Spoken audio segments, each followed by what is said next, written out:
નમસ્કાર. બપોરના સમાચાર બુલેટિનમાં આપનું સ્વાગત છે. જોઈએ આ બુલેટિનના સમાચાર. કેન્દ્રીય ગૃહમંત્રી રાજનાથસિંહ કાશ્મીર ખીણની સ્થિતિનો તાગ મેળવવા આજથી 2 દિવસના જમ્મુ કાશ્મીર પ્રવાસ અંતર્ગત શ્રીનગર પહોંચી ગયા છે.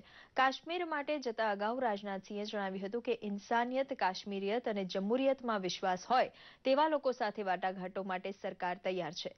રાજનાથસિંહ અને ગૃહ સચિવ રાજીવ મહર્ષિ પણ રાજ્યની મુલાકાતે છે.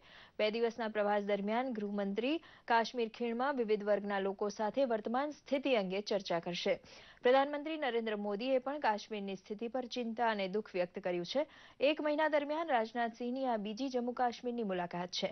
આ પહેલા સેના પ્રમુખ દલબીરસિંહે પણ ખીણની પરિસ્થિતિ અને સેનાની તૈયારીઓની સમીક્ષા કરી હતી.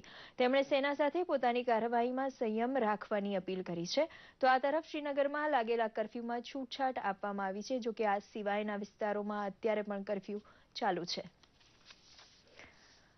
ભાડેથી કૂખ આપવી એટલે કે સેરોગસીના વેપાર પર રોક લગાવવા માટે સરકારે હવે કડક પગલાં ઉઠાવવાનો નિર્ણય કર્યો છે. કેન્દ્ર સરકારે સેરોગસીના દુરુપયોગને રોકવા અને તેને વધુ સુરક્ષિત બનાવવા નવા કાયદાના પ્રારૂપ મંજૂરી આપી દીધી છે. દેશમાં સેરોગસી પર પ્રતિબંધ લગાવવા માટે હજુ કોઈ કડક કાયદો નથી. સ્વાસ્થ્ય મંત્રાલય દ્વારા જારી કરાયેલા national guideline for accreditation, supervision and regulation of ART clinic in India 2005ના દિશાનિર્દેશ પ્રમાણે અત્યાર સુધી સેરોગસીને રેગ્યુલેટ કરાતું હતું. ત્યારે હવે કાયદામાં પણ કડક અમલ કરાશે. આ અંગે વિદેશ મંત્રી સુષ્મા સ્વરાજે પત્રકારોને સંબોધતા જણાવ્યું હતું કે આજકાલ સેરોગસી એક વેપાર બની ગયું છે. ત્યારે સેરોગસી બિલ મહિલા અધિકારોની દિશામાં ક્રાંતિકારી સાબિત થશે. આ બિલ દ્વારા વ્યવસાયિક સેરોગસી પર સંપૂર્ણ પ્રતિબંધ લગાવવામાં આવશે. સાથે જ એક મહિલા માત્ર એક જ વખત સેરોગસી ધારણ કરી શકશે.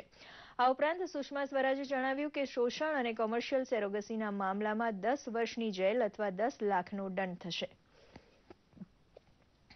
જામનગરના ભૂચર મોરી ખાતે મુખ્યમંત્રી વિજયભાઈ રૂપાણીના હસ્તે 67મા વન મહોત્સવ અંતર્ગત શહીદ વનનું લોકાર્પણ કરાયું હતું. ભૂચર મોરીના ઐતિહાસિક યુદ્ધના શહીદની યાદમાં આ શહીદ વનનું નિર્માણ કરાયું છે. મુખ્યમંત્રી શહીદ વનના લોકાર્પણ સાથે શહીદ વંદના કાર્યક્રમમાં ઉપસ્થિત રહ્યા હતા. આ પ્રસંગે તેમણે શહીદ સ્મારક ખાતે પુષ્પાંજલિ અર્પણ કરી હતી. સમાજના વર્ગોમાં વર્ગ વિગ્રહ કરાવવાની, ટૂંકો રસ્તો સત્તા મેળવવાની, વોટ બેંકની રાજનીતિ કરનારા સામે મુખ્યમંત્રીએ સૌના સાથ, સૌના વિકાસની ભાવના ચરિતાર્થ કરવાનું આહવાન કર્યું હતું.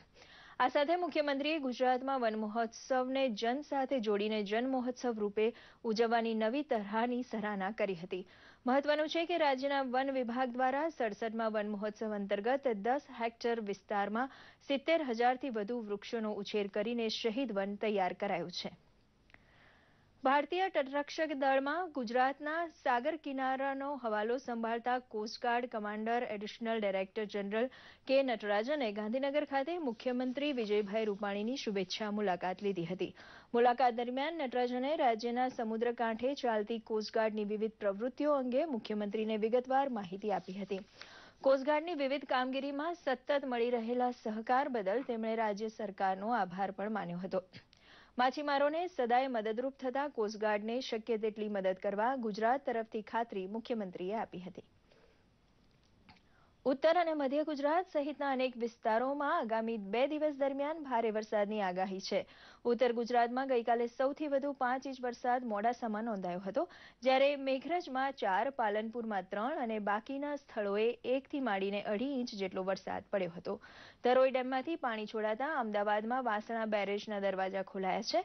પરિણામે સાબરમતી નદીમાં પાણીની આવકમાં વધારો થયો છે તથા પાણીનો ધસમસતો પ્રવાહ જોવા મળી રહ્યો છે. અમદાવાદમાં પણ ગઈ રાતથી શરૂ થયેલા વરસાદ અટકીને પડી રહ્યો છે. રાજસ્થાનમાં હવાનું હળવું દબાણ સર્જાતા તેની અસર રાજ્યના મોટાભાગના વિસ્તારોમાં જોવા મળી રહી છે. ગઈ મોડી રાતથી જ રાજ્યના અનેક વિસ્તારોમાં વરસાદ પડી રહ્યો છે. બીજી બાજુ મધ્યપ્રદેશમાં ભારે વરસાદના કારણે ઇન્દિરા સાગર ડેમમાંથી પાણીનો મોટો જથ્થો છોડાતા નર્મદા ડેમની જળ સપાટીમાં દર કલાકે 2 સેન્ટીમીટર જેટલો વધારો થઈ રહ્યો છે.